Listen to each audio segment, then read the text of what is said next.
Khamis 1 September 2022.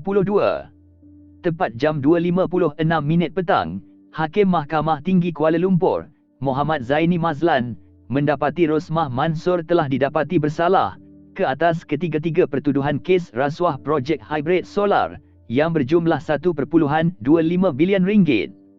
Zaini berkata, tertuduh gagal membangkitkan sebarang keraguan munasabah terhadap hujah pendakwaan dan pembelaannya hanyalah penafian dan tidak diiringi dengan bukti yang berwibawa. Jam 3.03 petang, Hakim memberi peluang kepada pasukan peguam bela untuk berhujah bagi mitigasi untuk hukuman yang ringan kepada Rosmah. Peguam Jagjit Singh dalam hujahannya berkata, Rosmah Mansor telah memberikan banyak sumbangan kepada negara dan rakyat, terutama kanak-kanak.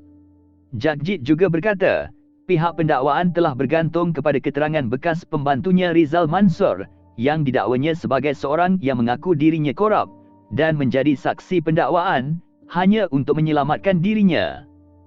Jam 3.08 petang, Peguam Jagjit Singh berkata, Rosmah Mansor telah melakukan apa yang tidak pernah dibuat oleh mana-mana isteri Perdana Menteri sebelum ini, iaitu menubuhkan program Pusat Anak Permata Negara.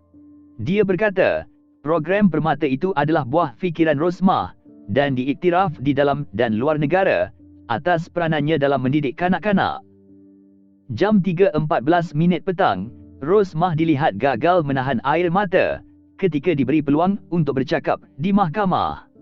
Dia berkata, dia amat sedih dengan keputusan hari ini, tetapi menghormati keputusan yang telah dibuat mahkamah. Katanya lagi, dia sentiasa memberitahu peguamnya untuk hanya bercakap benar, seperti mana dia mengajar perkara yang sama kepada anak-anaknya. Rosmah Mansor dalam tangisannya berkata, dia tidak pernah mengambil walau 1 sen pun daripada projek-projek solar hybrid itu. Begitu juga dengan jutaan dana untuk permata dan Badan Amal dan Kebajikan Tenaga Isteri-isteri Menteri dan Timbalan Menteri atau Bakti. Jam 3.20 petang, Rosmah Mansor menyambung hujah. Beliau mendakwa dia adalah mangsa dalam kes projek solar hybrid dan pihak yang benar-benar bersalah masih lagi bebas pada masa ini.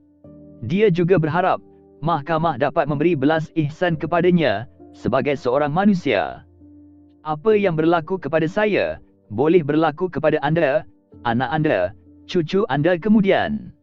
Saya mangsa dalam semua ini. Anda telah lakukannya kepada suami saya. Dan anda mahu keluarga saya menderita. Tolong ambil kira saya yang menggantikan peranan ketua keluarga, katanya dengan nada teresak-esak. Jam 3.24 petang, Peguam Jagjit Singh menyambung hujah. Beliau memohon hukuman ringan dikenakan terhadap Rosmah Mansor, antaranya dengan membangkitkan sumbangan anak guamnya itu kepada masyarakat, serta kerana ini merupakan kesalahan pertamanya. Jagjit kemudiannya mencadangkan tempoh penjara sehari, selain hukuman ringan lain yang boleh dijatuhkan kepada Rosmah. Jam 3.26 petang, Timbalan Pendakwa Raya, Gopal Sri Ram pula berhujah. Beliau memohon mahkamah supaya memberi hukuman maksimum atau hampir maksimum terhadap Rosmah. Sri Ram yang merupakan bekas Hakim Mahkamah Persekutuan berkata, setiap 3 pertuduhan terhadap Rosmah membawa hukuman penjara tidak lebih 20 tahun dan denda 5 kali nilai rasuah. Sri Ram juga memohon mahkamah menjatuhkan hukuman denda sebanyak 970 juta ringgit terhadap Rosmah. Katanya lagi, jika Rosmah gagal membayar denda itu, hukuman penjara terhadapnya perlu ditambah 30 tahun lagi. Selepas mendengar hujah Sri Ram itu, Rosmah yang berada di kandang tertuduh didengar berkata, lebih baik saja saya.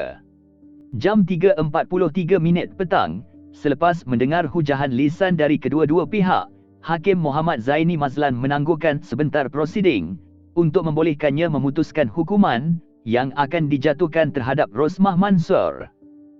Tepat jam 4.09 petang, Hakim Muhammad Zaini Mazlan membacakan hukuman.